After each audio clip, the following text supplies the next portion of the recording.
రమణ ఆస్ట్రాలజీకి స్వాగతం. మానవుల యొక్క కష్టాలు సుఖాలు అనేటివి ఈ యొక్క నవగ్రహాలతోనే ముడిపడి ఉంటాయి. ఈ నవగ్రహాలను సృష్టి స్థితి లయకారకులైనటువంటి బ్రహ్మ విష్ణు మహేశ్వరులు రెండు భాగాలుగా విభజించారు. అవి శనిపాలితులని గురుపాలితులని ఈ విధంగా 9 నవగ్రహాలను రెండు భాగాలు విభజించారు. శనిపాలితులకు ఆ యొక్క శివుడు అధిపతిగా ఉంటాడు. గురుపాలితులకు శ్రీ మహావిష్ణు అధిపతిగా ఉంటాడు. ఈ ఇద్దరికి కూడా ఈ యొక్క నవగ్రహాల ఆధిపత్యంతో ఈ యొక్క సృష్టి అంతా కూడా నడుస్తుంది.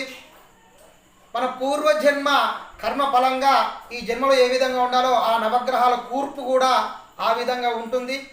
కాబట్టి మనకు జన్మ నక్షత్రం కాదు, ముందుగా మనం లగ్నం తెలుసుకుంటే మనకు ఎవరు శుభులైతారు ఎవరు పాపులైతారో మనకు